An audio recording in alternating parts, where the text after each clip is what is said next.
আসসালামু আলাইকুম। আমরা রওনা হয়েছি বাগেরহাটের উদ্দেশ্যে। আজকে আমাদের একটি সাংগঠনিক শিক্ষা সফর। আমরা বাগেরহাট যাব, খান জাহান আলী যাব, পিরোজপুর আল্লামা সাইদির বাসায় তার মাদ্রাসার প্রাঙ্গণে যাব ইনশাল্লাহ। তো সকালবেলায় বের হয়েছি, সকালবেলা থেকে সারা রাত বৃষ্টি হয়েছে, এখনও বৃষ্টি হচ্ছে, যার কারণে রেইনকোট পরে আছি। ধীরে ধীরে বৃষ্টি হচ্ছে। জ্ঞানের অন্বেষণ আর সাংগঠনিক ভ্রাতৃত্ববোধের এক অপূর্ব মেলবন্ধন। নারায়ণগঞ্জ মহানগরীর সিদ্ধিরগঞ্জ পশ্চিম থানার উদ্যোগে আয়োজিত হল শিক্ষা সফর ২০২৬। মহান আল্লাহর দরবারে শুকরিয়া জানিয়ে পবিত্র কুরআন তেলাওয়াতের মাধ্যমে শুরু হয় আমাদের এই স্মৃতিময় যাত্রা। উদ্দেশ্য ইতিহাসকে জানা, ঐতিহ্যকে দেখা এবং নিজেদের সাংগঠনিক চেতনাকে আরও শানিত করা। আমাদের যাত্রাপথের প্রথম প্রহরে কাফেলা গিয়ে পৌঁছায় দেশের দক্ষিণ পশ্চিমাঞ্চলের ঐতিহাসিক জেলা বাগেরহাটে।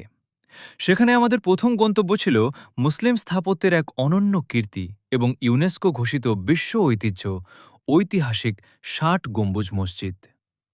পঞ্চদশ শতাব্দীতে নির্মিত এই প্রাচীন মসজিদের ভেতরে প্রবেশ করতেই এক অন্যরকম প্রশান্তি আমাদের হৃদয় ছুঁয়ে যায়। আলাইকুম রহমতুল্লাহ। এখন আমরা আছি খুলনা বাগেরহাট ৬০ গম্বুজ মসজিদের ভিতর। আপনারা দেখতে পাচ্ছেন কত সুন্দর ৬০ গম্বুজ মসজিদ। এখানে সিদ্ধিরগঞ্জ পশ্চিম থানার পক্ষ থেকে আজকে শিক্ষা সফরের অংশ হিসাবে আমরা এখানে আসছি। এই প্রথম আমরা ৬০ গম্বুজ মসজিদ দেখছি, আপনারা দেখতে পাচ্ছেন। ৮১টি গম্বুজ আর ৬০টি পাথরের স্তম্ভের ওপর দাঁড়িয়ে থাকা এই বিশাল লাল ইটের স্থাপনাটি যেন আজও আমাদের ইসলামের সেই গৌরবময় সোনালী অতীতের কথা স্মরণ করিয়ে দেয়। আমরা ঘুরে ঘুরে দেখি এর অনন্য স্থাপত্য শৈলী এবং হৃদয়ে ধারণ করি মুসলিম সংস্কৃতির প্রাচীন ঐতিহ্য।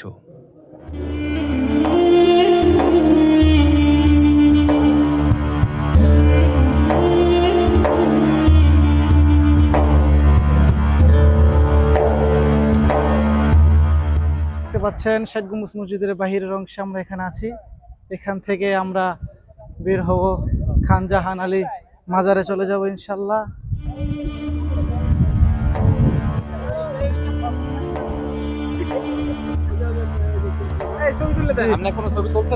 হ্যাঁ, সবার ছবি তুলছি।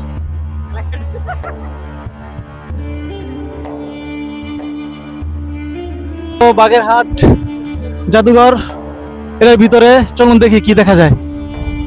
মাত্র মাটি দিয়ে তৈরি কিছু পাত্র।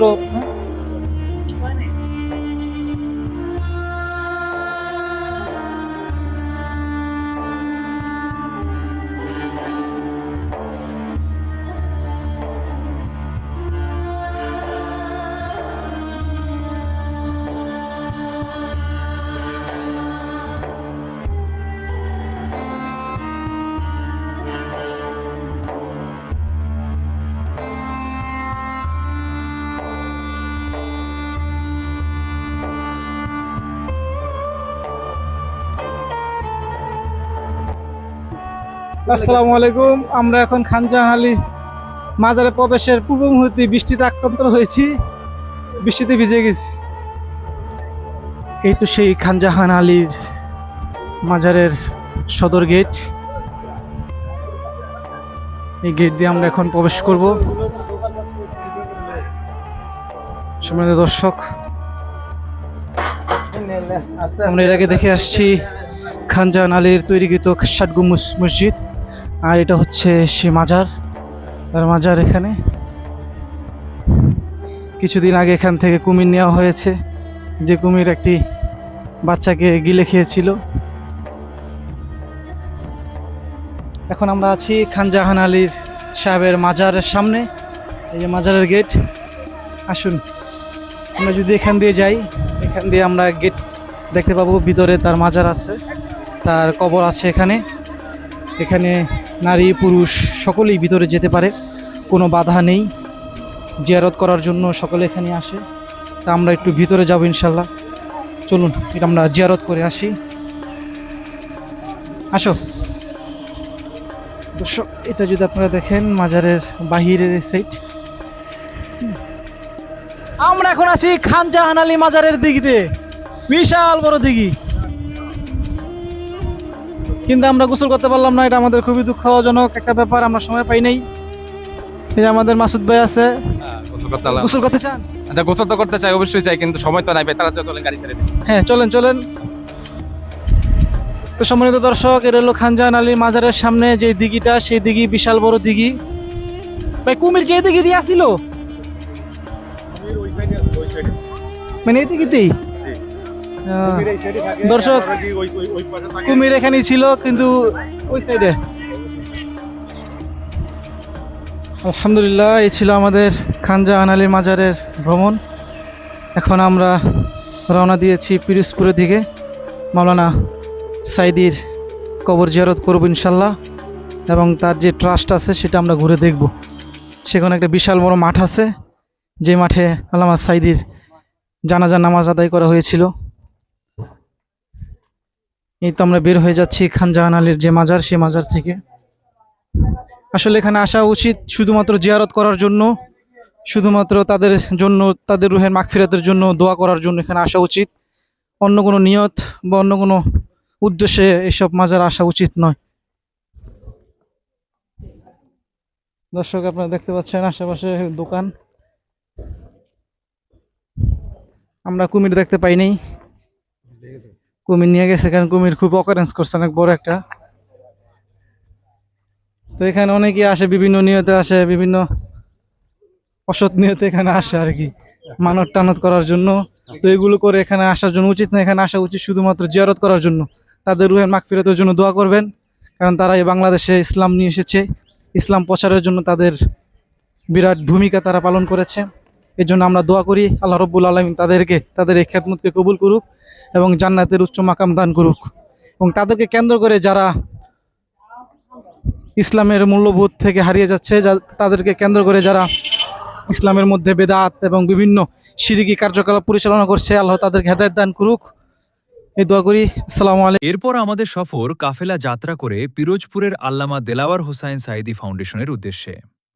এই আধ্যাত্মিক ও শিক্ষামূলক প্রাঙ্গণে পৌঁছানোর পর এক আবেগঘন পরিবেশের সৃষ্টি হয়। আমরা অত্যন্ত গম্ভীরতা ও শ্রদ্ধার সাথে বিশ্বনন্দিত মুফাসসিরে কুরআন আল্লামা দেলাওয়ার হোসাইন সাইদি এখন আমরা আছি আল্লামা দেলাওয়ার হোসেন সাইদি, তার যেই কবর, যেখানে তাকে শাহিদ করা হয়েছে, চিরনিদ্রায় যিনি শুয়ে আছেন যেখানে। সম্মানিত দর্শক, এখানে দেখতে পাচ্ছেন আমাদের শিক্ষা সফরের সাথী ভাইয়েরা তার জন্য রুহের মাগফিরাতের জন্য দোয়া করছেন, যিনি বাংলাদেশে দীর্ঘ 50টি বছর পবিত্র কোরআনের তাফসীর করেছেন, দিন প্রচারের জন্য খেদমত করেছেন আল্লাহর জমিনে। এই জমিনে দিন প্রতিষ্ঠার জন্য তিনি কাজ করে গিয়েছেন। আল্লাহ রাব্বুল আলামিন তার সমস্ত গুনাহ, সকল অপরাধ, ভুলগুলো ক্ষমা করে দিন। দিন প্রতিষ্ঠার যে কাজ তিনি করেছেন সেগুলো আল্লাহ কবুল করে নিন। উনার কবরের পাশে দাঁড়িয়ে মরহুমের রুহের মাগফিরাত এবং দিনের জন্য উনার আজীবনের খিদমতকে আল্লাহ যেন কবুল করেন, সেই আকুল প্রার্থনা জানিয়ে বিশেষ দোয়া মোনাজাত করা হয়। এই তিনটি ঐতিহাসিক ও তাৎপর্যপূর্ণ স্থানের প্রতিটি মোড় থেকে আমরা যেমন অর্জন করেছি নতুন নতুন জ্ঞান, তেমনি আমাদের অন্তরে জাগ্রত হয়েছে দিনের পথে অবিচল থাকার এক নতুন চেতনা।